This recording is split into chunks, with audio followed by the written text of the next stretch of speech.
May 4th, 2007. Douala International Airport, Cameroon.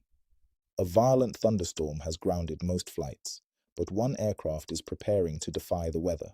On board, 114 souls are eager to continue their journey. But in less than 2 minutes after takeoff, the plane was no more. This is the story of Kenya Airways Flight 507, a crash that wasn't caused by a mechanical failure, but by a cascade of human errors, a broken safety culture, and a slow-motion catastrophe that unfolded in complete darkness. What happened on that fateful night would expose failures that stretched from the cockpit to the highest levels of aviation regulation, failures that were years in the making. The aircraft was a Boeing 737-800, serial number 35069. It was barely a year old, a state-of-the-art machine with the latest avionics. Leased from Singapore Leasing Enterprise and registered in Kenya, it was the pride of the Kenya Airways fleet. It had logged just 2,100 hours of flight time. Mechanically, it was flawless. At the controls was a 52-year-old captain. On paper, he was highly experienced. 8,682 total flying hours, 3,464 of them as captain. He knew the Douala route well. But beneath the surface, there was a troubling pattern. Instructor reports repeatedly cited his overbearing attitude, poor crew coordination, and failure to adhere to standard procedures. In 2006, an examiner noted he was below standard for a captain. Yet, he was allowed to continue flying, rated only as acceptable. His co-pilot was a 23-year-old first officer with just 831 total hours. He was quiet, reserved, and lacked assertiveness. He had been cleared to fly the 737-800 just weeks before, despite not having the required 150 hours of experience on the base model. A waiver was quietly granted. The stage was set for a dangerous power imbalance in the cockpit. The weather was the first red flag. All day, the Douala region had been battered by severe thunderstorms. Visibility had dropped to 800 meters. Cumulonimbus clouds towered at 1,600 feet, with broken clouds at just 1,000 feet. The Meteorological Center issued multiple special reports at 23:24, 23:30, 23:42, and even at midnight. The final report warned of moderate thunderstorms, rain, and low ceilings. But here was the problem. Air traffic control never broadcast these critical updates to Flight 507. The crew, aware of the storm, used the aircraft's onboard radar to assess the situation. They planned a deviation to the right after takeoff to avoid the worst of the weather. But this decision to focus on the storm would soon become a deadly distraction. The departure was already delayed. The scheduled 2300 takeoff was pushed back as the crew waited for a lull in the downpour. At 23:37, they cancelled their startup. They would wait nearly 20 more minutes before finally receiving clearance. The clock was ticking. Before we continue, it's important to understand the aircraft's systems, specifically the technology that would play a central role in this tragedy. The Boeing 737-800, registration 5Y-KYA, was a technologically advanced aircraft. Its automatic flight control system, known as the Digital Flight Control System, was designed to reduce pilot workload and enhance safety. At the heart of this system were two flight control computers, FCCA and FCCB. These computers received input from the mode control panel, the flight management computer, navigation sensors, and various other systems. They processed this data and sent commands to actuators that controlled the aircraft's control surfaces. The system had 6 primary functions: autopilot, flight director, altitude alert, speed trim, Mach trim, and auto throttle. Each function was designed to assist the pilots in flying the aircraft safely and efficiently. The autopilot could be engaged in 2 modes: command mode and control wheel steering mode. In command mode, the autopilot fully controls the aircraft's attitude and flight path. The pilot selects a heading, altitude, or navigation path, and the autopilot flies the aircraft accordingly. This is the mode the captain believed he was engaging. In control wheel steering mode, the autopilot maintains the current attitude but requires manual input to change it. The pilot can turn the control wheel to change the bank angle, and the autopilot will hold the new bank angle. This is the mode that actually engaged on Flight 507. The captain, unfamiliar with the nuances of the autopilot system, did not recognize that CWS mode had engaged instead of command mode. He believed the autopilot was flying the aircraft. In reality, it was maintaining the attitude it was in, which included a slow, increasing roll to the right. The autothrottle system was another critical component. It automatically controlled engine thrust to maintain the selected speed or N1 setting. During takeoff, the autothrottle advanced the thrust levers to achieve the selected N1 setting. At 84 knots, the system entered thrust hold mode, maintaining the selected thrust for the remainder of the takeoff and initial climb. The autothrottle, like the autopilot, relied on accurate data from various sensors. If any sensor provided erroneous data, the autothrottle could behave unexpectedly. The investigation found no evidence of autothrottle malfunction on Flight 507. The speed trim system was designed to improve speed stability and flight characteristics during manual flight when the autopilot was not engaged. It moved the stabilizer trim in the direction that would counter undesirable changes in speed. The system was automatic and did not require pilot input. On Flight 507, as the aircraft's speed increased during the uncontrolled roll, the speed trim system may have activated. The captain, thinking the autopilot was engaged, may have interpreted the trim movement as confirmation that the autopilot was working. This false confirmation reinforced his mistaken belief. The Flight Mode Annunciator, or FMA, displayed the status of the autopilot, autothrottle, and flight director. It was located on the primary flight display, directly in the pilot's line of sight. The FMA would have shown the captain that the autopilot had engaged in CWS mode, not command mode. But the captain did not check the FMA. His attention was focused on the weather radar and the flight path, not on the instrument panel. The first officer, who was supposed to monitor the FMA and call out any deviations, also failed to check it. His role was to monitor the instruments and ensure the captain was flying correctly. He failed in that role. While waiting, the aircraft was refueled. 9,500 kilograms of Jet A1 fuel were pumped in, bringing the total on board to 14,200 kilograms, more than enough for the flight to Nairobi. Finally, at 23:54, the crew received a new startup clearance. The rain had eased, but the storm still loomed. The passengers were settled. The cabin was ready. It was time to go. The flight data recorder began its final recording. The flight control computers were on. The autopilot was armed. The weather radar was active. Everything was normal. The pitch trim was set at 6.2 units. The flaps were set to 5 degrees. At 23:59, the crew requested taxi clearance. The controller told them to hold. As they waited, the captain made a telling comment. "This thing is moving. There is no way here." His frustration was evident. The first officer then read back the departure clearance. Cleared after departure runway 12, cleared to Nairobi, flight level 370, EDEBA-1E departure. He said they would call back when ready for takeoff. That call would never come.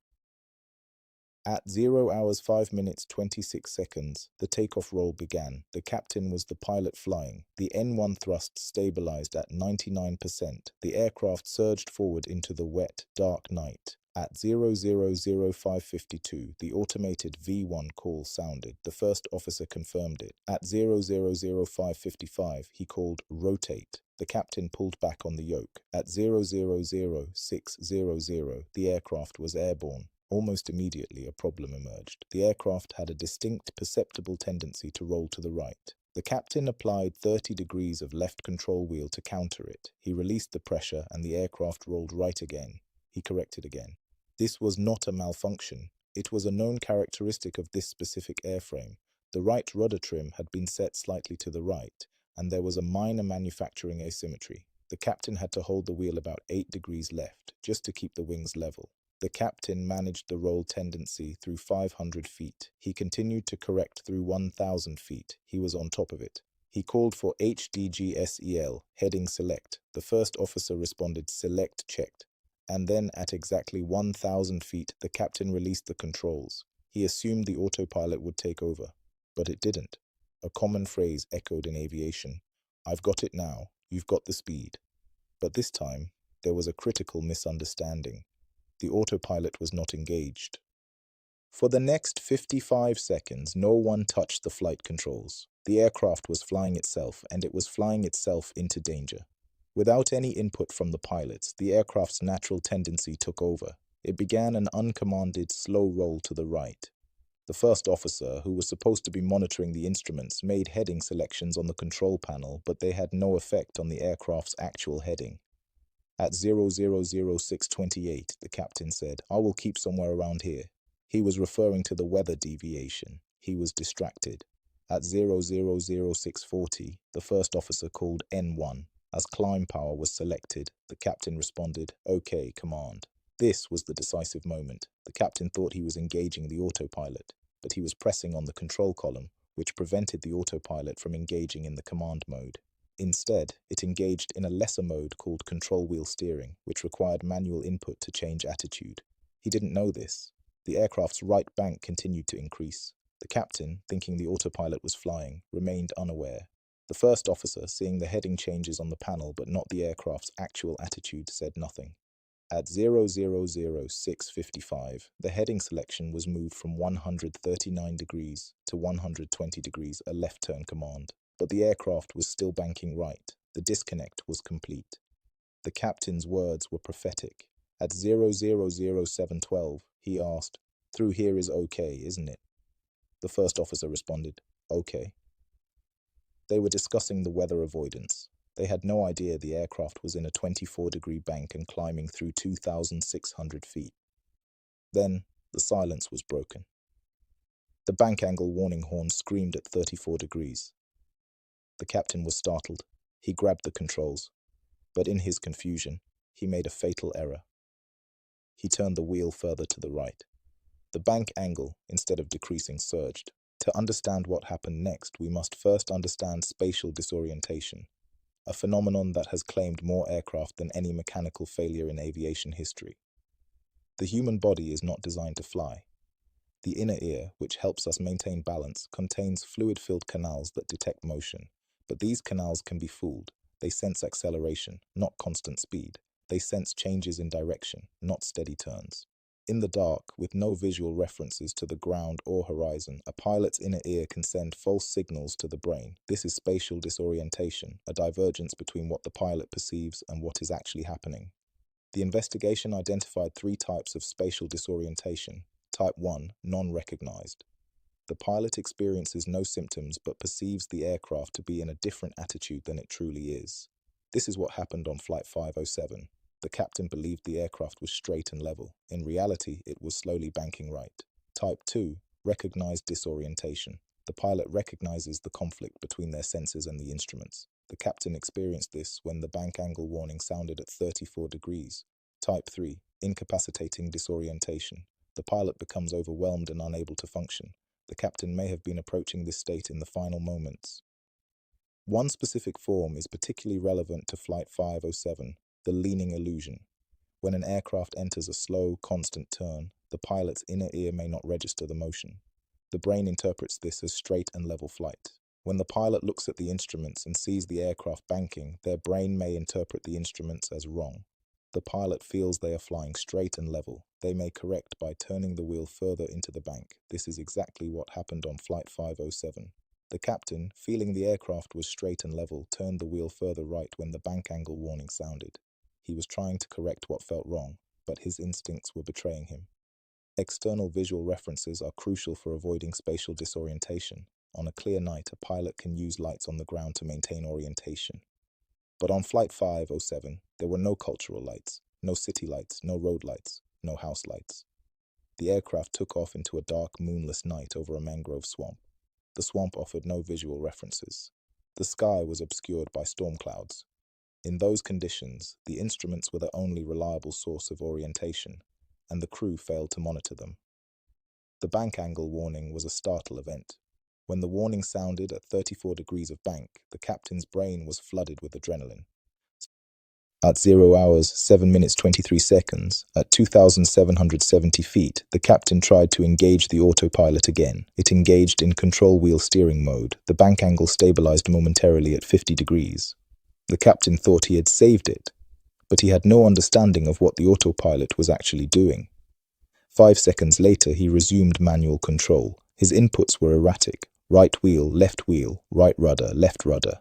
The aircraft was no longer responding in a way he understood. At 0 hours, 7 minutes, 28 seconds, the captain spoke the words that sealed their fate. "We are crashing." The first officer responded, "Right, yeah, we are crashing right." He was finally confirming the disaster. The flight data recorder shows a desperate, uncoordinated struggle. One pilot pulling back, the other pushing forward. One turning left, the other right. The aircraft, confused by the conflicting inputs, spiraled toward the Earth. At 0 hours, 7 minutes, 35 seconds, the aircraft reached 115 degrees of right bank. It inverted. The nose dropped. The altitude unwound rapidly. 2,500 feet. 1,300 feet.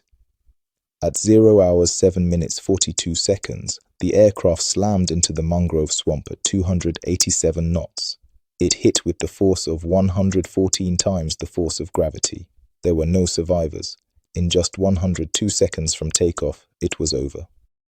In the wake of KQ-507, aviation authorities worldwide asked how such systemic failure was allowed to happen. The investigation made two primary recommendations: strengthen oversight of operators and provide all flight crews with formalized upset recovery training. Today, upset recovery training is standard. It trains pilots to trust their instruments, not their instincts. Crew resource management has evolved. First officers are taught to speak up and challenge. Kenya Airways. Flight 507 was a tragedy that should never have happened. 114 lives lost. Not a mechanical failure, a failure of the system. The lessons must never be forgotten. Thank you for watching. Please subscribe and turn on notifications for more aviation investigations. Hit like and comment. What should we cover next?